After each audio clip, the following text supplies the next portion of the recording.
Hi everyone. Now I am going to speak about Atomic Habit. இந்த Atomic Habit வந்து book வந்து யார் எழுதுனா வந்து ஜேம்ஸ் கிளியர் எழுதியிருப்பார். இதில் வந்து என்னென்னா இது வந்து இந்த புக்ஸை வந்து நான் படித்ததுக்கான காரணம் அவர் வந்து கோமாவில் இருந்திருப்பார். நானும் வந்து கோமாவில் கொஞ்ச நாள் இருந்தேன். எனக்கும் வந்து லைஃப்பில் நிறைய ட்ராபேக்லாம் ஆகிடுச்சு. அந்த கோமாவில் இருந்து அவர் வெளியில் வந்து ஆக்சுவலாக கோமாவில் இருக்கவங்களுக்கு என்ன ஒரு ப்ராப்ளம் ஆனால் ஒரு சில நாட்கள் வந்து மறைஞ்சு போயிடும் அவங்களுக்கு. இப்போ மேரேஜ் ஆனது, குழந்தை பிறந்தது, அப்பா இறந்தது, அந்த மாதிரி இதெல்லாம் எனக்கு பர்சனலானது. அதை வச்சு நான் சொல்கிறேன். அதெல்லாம் மறந்து போயிடுது. அதுக்கப்புறமா என்ன ஆகுதுன்னா வந்து இதுலேருந்து வெளியில் வர்றது ரொம்ப கஷ்டம். ஏன்னா வந்து இந்த வேர்ல்டில் வந்து ஞாபக சக்தி இல்லாமலாம் ஒன்றும் பண்ண முடியாது. எல்லோரும் ஏமாத்துறவங்க இருக்காங்க, இதை யூஸ் பண்ணிக்கிறவங்களாம் நிறைய பேர் இருப்பாங்க. என்னையும் வந்து பர்சனலாக நிறைய பேர் ஏமாற்றிருக்காங்க. எப்படின்னா வந்து ஃபஸ்ட்டு வந்து கோமாலேருந்து வெளியில் வந்தோடனே ஃபஸ்ட்டு எல்லாத்தையும் மறந்துட்டேன். அதுக்கப்புறம் இன்னொரு மெமரி லாஸ் எப்படி வந்ததுன்னா வந்து ஒரு 15 செகண்ட்ஸில் மறந்துடுவேன். அதாவது வந்து என்கிட்ட பேசிகிட்டே நான் என்ன சொல்கிறேன்னா காலையில் வந்து 3-4 வாட்டி குளிப்பேன். நான் குளிச்சதை மறந்துட்டு இருப்பேன். அதுக்கப்புறம் வந்து சாப்பாடு விஷயத்தில் இருப்பேன். இதை வந்து ஒரு சிலர் யூஸ் பண்ணிக்கிட்டாங்க. எப்படி யூஸ் பண்ணிக்கிட்டாங்கன்னா வந்து நான் சொல்லலையே அப்படி நீங்கள் தான் சொன்னீங்க, நீங்கள் மறந்துட்டு இருப்பீங்க அப்படிங்கிற ஒரு வார்த்தையை என்கிட்ட நிறைய பேர் யூஸ் பண்ணாங்க. எனக்கு அது ரொம்ப ஹர்ட்டிங்காக இருக்கும். எனக்கு அது இப்போ கூட யாரெல்லாம் வந்து நீ மறந்துட்டு இருப்ப, ஆனால் நான் ரொம்ப மெமரிஃபுல்லான ஆள். நான் நல்லா படிப்பேன். அது எனக்கு ஒரு மாதிரி ஹர்ட்டிங்காக ஆகிடுச்சு. எனக்கு நிறைய பேர் அதை யூஸ் பண்ண ஆரம்பிச்சிட்டாங்க, நீங்கள் மறந்துட்டு இருப்பீங்க அப்படின்னு. எனக்கு இப்போலாம் அந்த வார்த்தையை கேட்டாலே தான் ஓகே இந்த அட்டாமிக் ஹேபிட்ஸ் அதனால எனக்கு அந்த புக்ஸை சரி படிக்கலாம். நான் வந்து அது தெரிஞ்சு படிக்கல, அந்த புக்ஸை சரி படிக்கலாம் அப்படின்னு சொல்லிட்டு எடுத்து படிக்கும்போது ஃபஸ்ட்டு இதுவே வந்து அந்த ஜேம்ஸ் கிளியர் அந்த ஆத்தர் வந்து ஒரு மெமரி லாஸ் பேஷண்ட் அப்படிங்கிற இது வந்திருக்கும். வந்தவொடனே சரின்னு சொல்லிட்டு நம்ம படிக்கலாம். அதுதான் இந்த லா ஆஃப் அட்ராக்ஷன், அந்த பவர் ஆஃப் யூனிவர்ஸ் வந்து எப்படி வேலை செய்து பாருங்கள். நம்ம ஒரு விஷயம், நமக்கு தேவையான விஷயத்தை, நம்மளை அட்ராக்ட் பண்ணுற விஷயத்தை நம்மக்கிட்ட அது வந்து சேர்க்குது. இப்போது ஜேம்ஸ் கிளியர் வந்து டிசிஷன் மேக்கிங் அதை பற்றிலாம் பேசியிருப்பார். கண்டினியூஸ் இம்ப்ரூவ்மெண்ட் அப்படின்னு சொல்லிட்டு. இப்போ அதை வந்து நம்ம லைஃப்பில் அப்ளை பண்ணாமல் எதுவும் சொல்லக்கூடாது. என் லைஃப்பில் எப்படி நான் அதை அப்ளை பண்ணேன் அப்படின்னு சொல்லிட்டு பாருங்கள். நான் ஏற்கனவே என்னோடய வீடியோஸில் வந்து என்னோடய மாஸ்டரை பற்றி நான் அதிகமாக பேசியிருப்பேன். அவர் பேர் வந்து sensei karate M Rajan, 4th dan black belt. அவர் பேர் ராஜன். நாங்கள் வந்து இந்த கராத்தே மாஸ்டர் அப்படி சொல்லுவோம். அவர் வந்து ஒரு போலீஸ் ஆஃபீஸர். நாங்கள் பெருங்குடியில் இருக்கோம், லோக்கலில் தான் இருக்கோம். அப்போல்லாம் வந்து பெருங்குடிங்கிறது ஒரு லோக்கல் ஏரியா தான். அவர் போலீஸில் இருக்கும்போதும் அவர் வந்து வீட்டுக்கு பக்கத்தில் போனால் கூட ஹெல்மெட் போடாமல் போக மாட்டார் அவர். நான் அவரை பற்றி இன்றைக்கி நான் பேசுகிறேன்னா அவரோட பெர்ஃபெக்ஷன் தான். நான் இப்போ என்ன பண்ணுறேன், இந்த அட்டாமிக் ஹேபிட்டை அந்த ஒரு ஹேபிட்டை எடுத்துகிட்டு வந்துட்டேன். அந்த எப்போவுமே வந்து ஹெல்மெட் போட்டு போகிறது அப்படின்னு சொல்லிட்டு. ஏன்னா நான் ஒரு ஹெல்மெட் போட்டிருந்தால் வந்து எனக்கு இந்த ஆக்சிடென்ட் ஆகும்போது எனக்கு ஒன்றும் ஆகியிருக்காது, நான் கோமாக்கெலாம் போயிருக்க மாட்டேன்.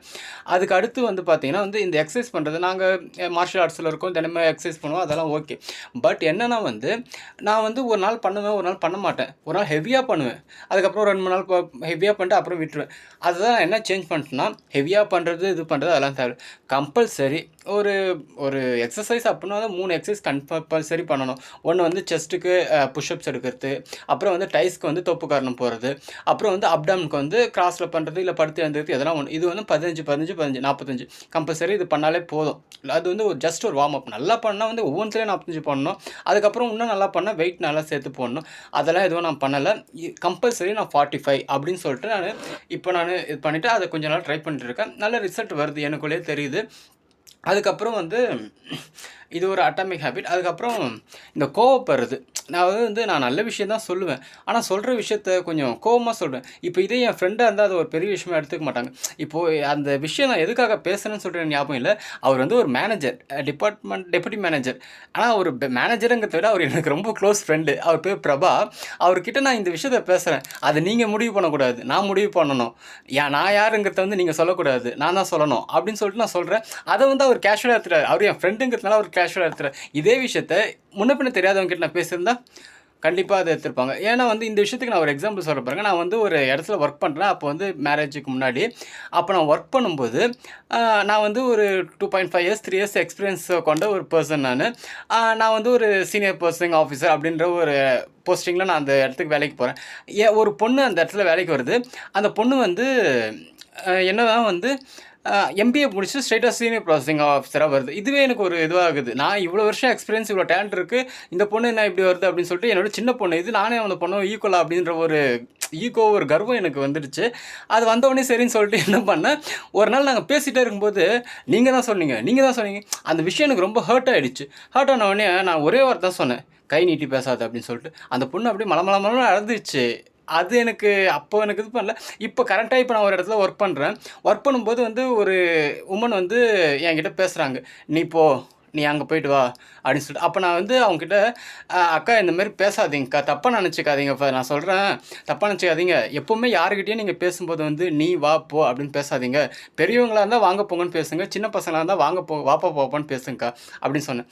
அந்த மாரி என்னோட விஷயத்த வந்து மத்தவங்க எப்படி நான் வந்து எப்பவுமே வந்து தன்னை போல் பிறரை நேசி. அது என்கிட்ட இருக்கு. நான் எப்படி ஃபீல் பண்ணுவேன் இந்த இடத்துல? அந்த மாரி நான் மத்தவங்கள இது பண்ணுவேன். அதெல்லாம் ஓகே. ஆனா வந்து மத்தவங்களோட பாயிண்ட் ஆஃப் வியூல இருந்து நம்ம கொஞ்சம் யோசிச்சு பார்க்கணும். அவங்க நம்ம சொல்ற வார்த்தை ஹர்ட் ஆகுமான்னு. அந்த விஷயத்த நான் கொஞ்சம் மாத்தினேன். கொஞ்சம் கொஞ்சமா இந்த ஹெல்மெட் போடுறது, எக்சர்சைஸ் பண்றது, அப்புறம் கொஞ்சம் கெட்ட பழக்கங்கள்லேருந்து இன்னொன்னு இதில ஒரு முக்கியமான விஷயம் நான் பண்ணியே ஆகணும் சொல்லி ஆகணும். இந்த ஆல்கஹாலிக்ஸ் அனானிம்ஸ்னு சொல்லிட்டு ஒரு இது நான் சொல்லி பேசியிருப்பேன் ஏற்கனவே. அது பில் அண்ட் பாப் அப்படிங்கிற ஒரு 2 பெர்சன் வந்து பேசிட்டே இருக்கும்போது அவங்க குடிக்கிறத மறந்துட்டாங்க. அது நல்லா இருக்கு அப்படின்னு சொல்லி அந்த ஒரு விஷயத்த நான் இங்க அப்ளை பண்ணேன். இந்த YouTubeல வந்து நான் வந்து ஏர்ன் பண்றதுக்காகவோ, இல்ல என்ன பப்ளிஷ் பண்றதுக்காகவோ அதுக்காண்டி நான் பண்ணல. யாருனா பார்க்குறாங்க, பார்க்கல. என்னோட இது. ஆனா இந்த அவங்க சொன்னது இங்க ஒர்க் ஆகுது. இப்ப நான் பேசுறதுனால எனக்கு பிடிச்சிருக்கு. அப்போ ஆக்சுவலா வந்து மனசு விட்டு பேசினா நெறைய ப்ராப்ளம்ஸ் தீர்ந்து போகும்னு நான் நெனைக்கிறேன். ஆனா இத சொல்லியிருக்காங்க நெறைய பேரு. அதாவது வந்து நம்மளோட பிரச்சனைய மனசு விட்டு சொன்னா, பிரச்சனை பாதி ஆயிடும். நம்மளோட சந்தோஷத்த மனசு விட்டு பேசணும்னா, அந்த சந்தோஷம் 2 மடங்காகும். ஓகே. அது ஒர்க் ஆகுது. So be positive. Atomic habit books படிங்க.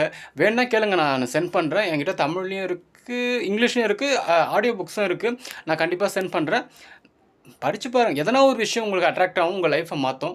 என் லைஃப் இன்னும் மாறல. கொஞ்சம் கொஞ்சமா நான் மாறிட்டு இருக்கேன். Be positive. Thank you. All is well. Every day is special day. Every second is valuable.